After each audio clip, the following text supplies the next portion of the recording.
1학년 여러분 반갑습니다. 오늘 배울 거는 이제 중요한 건 다 끝났어요. 우리는 생명이 어떻게 탄생했는지에 대해서 알았고, 그리고 원시 지구가 어떻게 현대의 대기로 바뀌는지에 대해서도 알았어요. 이제는 생물들이 어떻게 진화하고, 그리고 우리는 그것을 어떻게 알고 있었는지에 대해서 빠르게 넘어갈까 합니다. 사실 저도 잘 몰라요.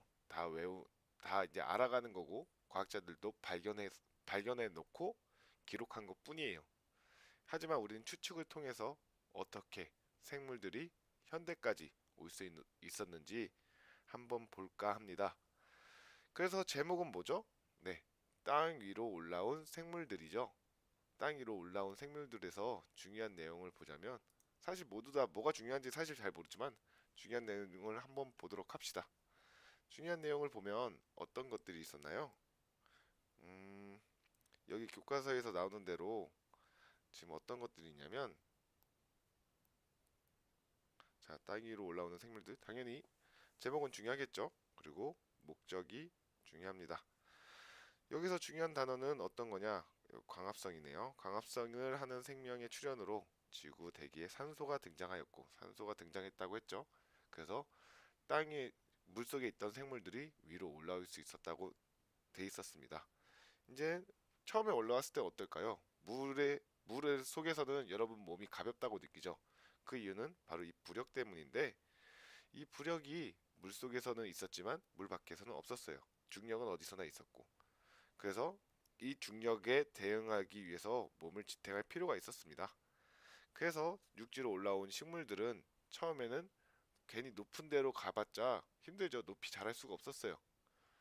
그래 그래가지고 어떤 특징이 있었다고 했나요? 그렇죠. 키가 작고 그리고 잎, 줄기, 뿌리와 별로 구별되지 않았다고 합니다. 대표적인 예로 고사리 같은 게 있었겠죠. 고사리 같은 게. 그래서 별로 그런 게 없었어요. 그래서 구별이 그렇게 처음에는 잘 구분도 안 되고 이상하게 됐지만 점차 기관이 좀 명확해지고 분화되었다고 합니다. 그래서 대표적으로 분리된 게 이제 입에선 큐티클층. 여러분들 왜 개나리 잎 보면 이게 개나리 잎 보면 여기 한쪽은 반들반들반들하고 뒤쪽에서는 반들하지 않죠. 그 반들반들한 면을 우린 큐티클층이라고 하는데 이 큐티클층으로 수분 손실을 막고 뭐 다양하게 기공을 통해 여러분들 중학교 때 봤던 기공을 통해서 뭐 수분이 왔다 갔다 하고 기타 등등 각각의 맡게 된 역할을 가지게 되고요. 동물도 역시 동물도 역시 처음에는 어떤 게 있다고 했나요? 외고격이 있는 절지동물에서 시작해서 그 다음에는 척추동물 그리고 점점 해서 폐호흡도 하게 되고요. 그리고 번식을 하기 위해서 알을 낳고 뭐 다양하게 할 수 있는 것들을 할 수 있다고 했습니다. 이건 한번 읽어보면 되고 어려운 내용 없어요. 다만 이제 물에 대한 의존도가 점점 낮아졌다 정도로 할 수 있겠죠. 이 그림을 보면 어떤 걸 알 수 있나요? 우리 이 그림을 보면 음, 자 보도록 합시다. 지구의 탄생에서부터 어떻게 나와 있죠? 오 이거 왜 안 되냐? 됐다. 지구의 탄생으로부터 시작해서 처음에는 오랫동안 지금 인간이 탄생한 건 요게 끝이에요. 요거 오랫동안 지구 아무것도 없었어요. 이때 원시 지구가 되겠죠. 그리고 원핵 생물이 탄생했다고 했습니다. 원핵 생물은 지금도 있나요, 없나요? 그렇죠. 쭉 있습니다. 지금도 역시 살아 있고요. 원핵 세포가 있었고 이 원핵 세포에서 이쯤에서 이제 광합성을 했겠죠. 그 전까지는 이제 종속 영양 생물이 있었겠고요.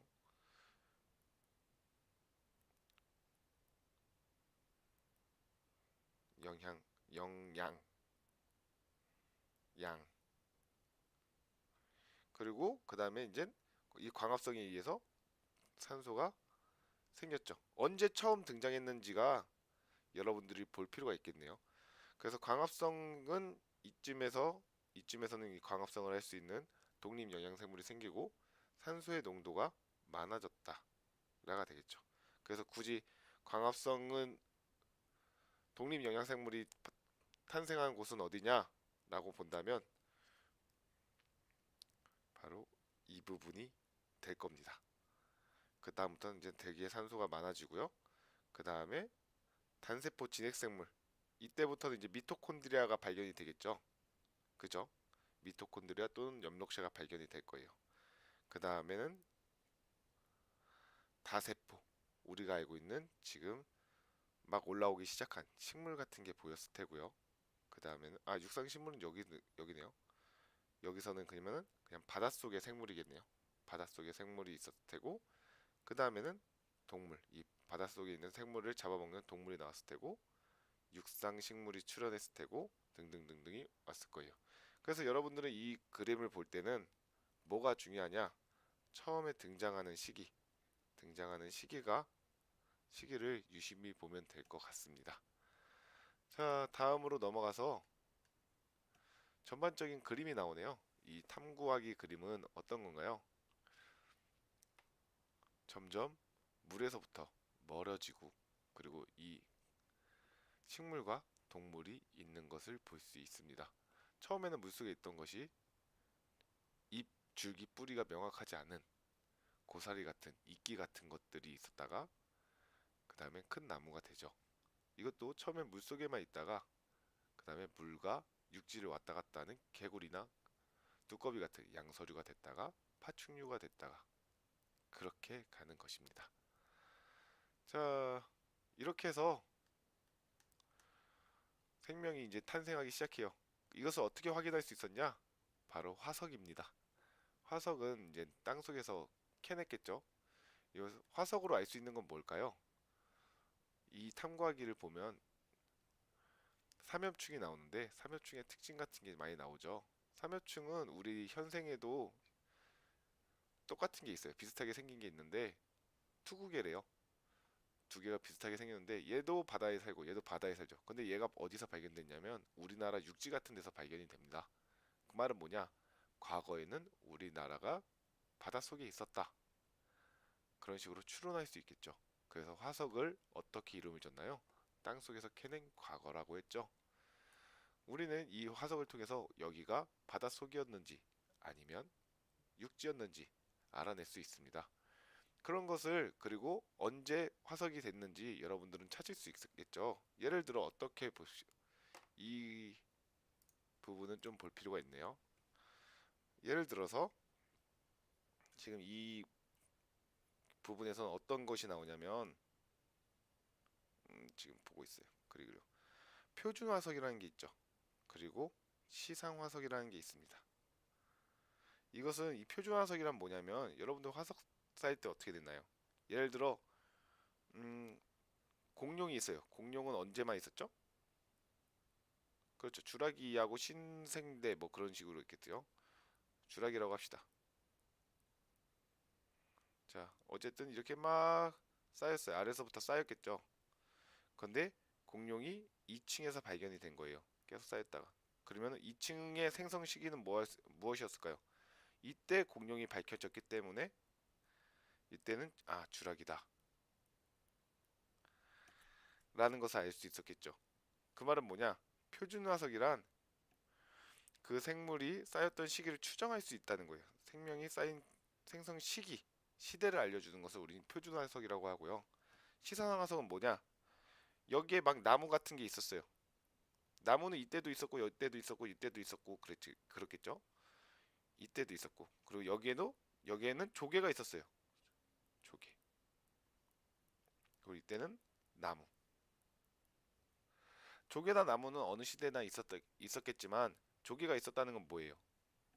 바닷속이라는 거죠. 조개는 바다. 그럼 나무가 있다는 건 뭐죠? 얘는 육지였다는 거죠. 그래서 시상화석은 뭐냐? 당시의 환경을 알려주는 겁니다. 즉 바다인지 또는 육지인지 아니면 화산지대인지 그런 것을 알려주는 것을 시상화석이라고 합니다. 그것을 가지고 우리는 지층을 연구함으로써 과거를 알아낼 수 있는 거예요. 알았나요? 그래서 여기 다양한 지층 같은 게 나옵니다. 금방 넘어가죠. 이것도 한번 읽어보면 여러분들이 알 수 있을 거예요. 그래서 생명의 진화와 역사 쭉 나옵니다. 지구의 탄생부터 선캄브리아데부터 쭉 많아서 인류는 갓 태어난 것 뿐이에요. 뭐가 제일 길었나요? 지구의 탄생에서부터가 제일 길었겠죠, 당연히. 그리고 아예 원시 지구인 선캄브리아 때가 두 번째로 길었을 테고, 그 다음에 고생대, 중생대, 신생대. 여기서 지금 이 부분을 또 이 그림은 중요하겠죠? 이 그림을 보면 지금 동기화시키고 있어요. 자, 이 그림을 보면 뭔가요? 여기 화석 같은 게 있죠? 그죠? 이런 화석들이 있을 겁니다. 물론 인간도 지금 하나의 화석이 죽으면 이제 화석이 되겠죠. 이 화석 같은 게 하나하나가 우리는 무슨 화석이라고 한다 그랬죠? 표준 화석이 되는 거예요. 그리고 여기 물 속에서 나오는 것들이 있겠죠? 물 속에서 여기도 다 물이 있었고, 그리고 여기에도 다 나무나 돌들이 있을 거예요. 이런 것을 무슨 화석이라고 한다고요? 시상 화석이라고 한다는 것을 알아뒀으면 합니다. 어쨌든 이걸 가지고 우리는 시대의 흐름에 따라서 어떤 것들이 살았는지 알고, 그리고 그게 시대를 구분해서 고생대, 중생대, 신생대라는 것을 구분질 수 있어야 됩니다. 그래서 지지시대의 생태계의 변화 같은 거 쭉 보면은 여러 가지 동물군이 나옵니다. 이거는 백문의 일견이라서 적당한 영상을 찾고 있어요. 우리 같이 보도록 합시다. 하지만 여러분들은 알아야겠죠. 고생대 바다에는 사벽충, 뭐 양치식물이 뭔지 또 찾아보도록 해요. 음, 아마 뭐 고사리 같은 게 양치식물이지 않을까 싶어요. 그리고 중생대 바닷속에는 암모나이트. 지금 이렇게 굵은 글씨로 된 건 뭘까요? 맞습니다. 굵은 글씨로 된 건 표준 화석이죠. 그 시대가 어느 시대인지 알려주는. 암모나이트가 나온다. 중생대다. 공룡이 나온다. 중생대다. 주락이죠. 그리고 거시석 식물이 나왔다. 중생대다. 그런 식으로 표준 화석을 알 수 있습니다. 자, 고생대 끝, 중생대 시작. 그래서 표준 화석은 외워두는 게 좋습니다. 그리고 신생대 때는 화폐석이 나옵니다. 왜 화폐석이냐? 진짜 화폐처럼 생겼어요. 이렇게 생겼어요. 이렇게. 그리고 뭐 이제 포유류가 등장했죠. 포유류는 언제 등장했냐? 신생대 때 나왔겠죠. 그래서 생명이 진화를 합니다. 이 지질 시대의 화석을 여러분들은 알고 있어야 됩니다. 힘들겠죠? 하지만 알아야 돼요. 그래서 이렇게 해서 우리는 끝나게 됩니다. 우와. 그래서 195쪽까지 이렇게 해서 끝난 거예요. 별로 제가 알려줄 수 있는 게 많이 없어요. 여러분들이 따로 공부를 해야 되니까 이걸 보고 내일도 아마 이거 간단하게 설명만 하고 끝나지 않을까 싶습니다. 다양한 생명은 어떻게 생겼을까에 대해서는 다음 시간에 배워보고요. 이 멸종 가설에 대해서도 오늘 할 수 내일 할 수 있었으면 하면 좋은데 안 하겠죠? 이상입니다. 이거 끄자. 자, 14분 했네요. 이걸 끝까지 듣는 학생이 있는지 모르겠지만 우리 1학년 1반 잘하고 있어요. 이제 분위기도 많이 적응했고 그리고 여러분들의 꿈을 향해 박차를 가야 될 때가 아닌가 싶습니다.